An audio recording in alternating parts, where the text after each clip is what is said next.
Hi, everyone. We're actually going live. Go figure. I know that a lot of people have experienced difficulty connecting to Facebook Live. There's been so much social outreach, which is a blessing for us all. My name is Mira Rubin, and you're here with the Core Connection, and we're on Enlightened World Network. So I want to welcome you. I'm here through Zoom on Facebook Live, so I don't see your comments, but I would invite you to comment and let me know how you're doing, and I will follow up with a comment after the broadcast. So let's just start the morning. It's morning here. I'm in Pennsylvania. Let's just start this broadcast with taking a couple moments to connect inside and calm down and be present. So let's just take a deep breath in. Breathe deeply into your belly. Hold the breath for just a second or two and gently release it. And as you release that breath, bring yourself present to your body, feeling your fingers, feeling your toes, and just keep up this steady breath. Breathe in and gently hold and release the breath. Release any tension in your shoulders, in your neck, in your jaw, and just be present. Maybe put your hands together and gently rub them together. Feel your fingers, get present to your body and in this moment. So, we're living in times of very mixed emotions, and I want to talk about change. Change, even in its best scenario, is stressful. You know, getting the job of your dreams, or um, being in a relationship with somebody that you have wanted to be getting to know. All of these things, even positive changes, can be stressful. And right now, we're in a time of profound change. And there are a couple things to look at in the face of these changes that may support you in going through them. The first is an invitation to you. I did a series at a point where it was called "The Invitation Is," and I think I might just reinvigorate that, because this moment is so rich with invitations to rise. And so let's articulate some of the invitations. And today's invitation actually is an invitation to find comfort in uncertainty. And that might sound like a contradiction or an impossibility for some of you, but the truth of the matter is that life has always been uncertain.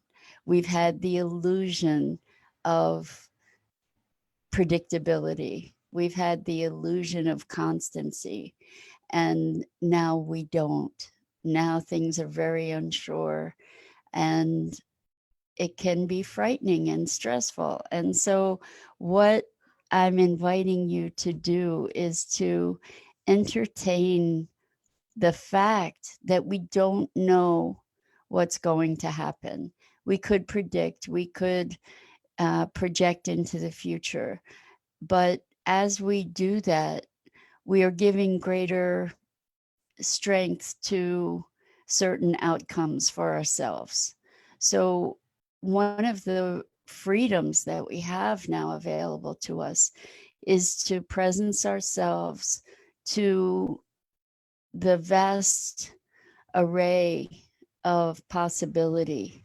So out of this, yes, we can reliably say there's going to be challenges, but we can also reliably say that there are going to be phenomenal opportunities, phenomenal uh, gifts from this time. So many people in my life that have gone through extreme difficulties have said that those difficulties have been their greatest gifts. So it's in moments when we get to settle back in and reevaluate the assumptions that we've had.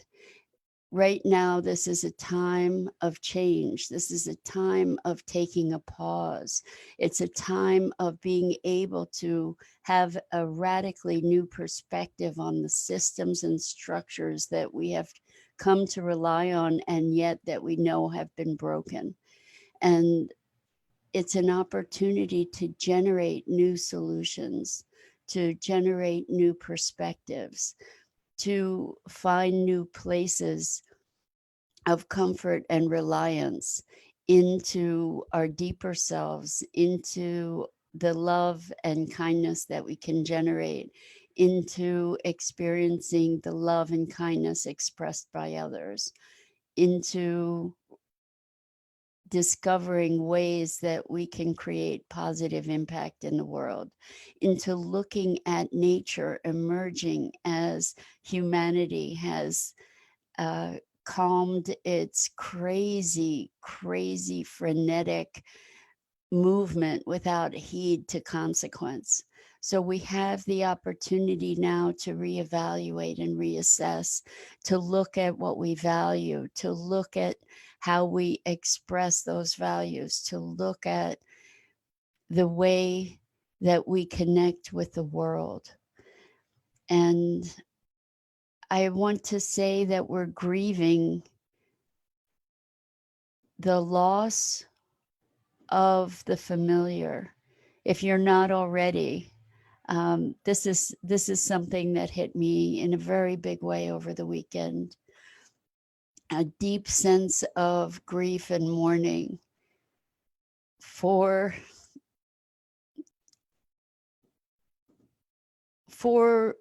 the known, and for the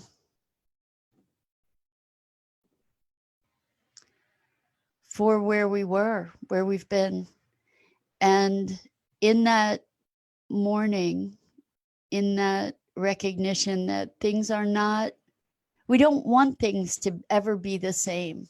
We don't want to come out of this the same. We want to use this opportunity to transform ourselves, to elevate ourselves, to come to a new level of experience and awareness and awakening. And yet, even in the face of a hopeful transition after the bedlam, after the systems have crumbled, because there needs to be a falling apart before there can be an emergence of something new. Even in the face of that, there is the sadness and the grief that comes with releasing what has been known, to recognize and release the old self that we've been, and to honor that as we move forward into something new. And we get to chart uncharted territories. Let's make this an opportunity to create the world anew, to create ourselves anew, to create a new unity. And with that, I just share deep love and respect and compassion for you and what you're going through, and welcome you into the opportunity for the magnificence that we have the ability to create in this time. Much love, and I look forward to seeing you tomorrow.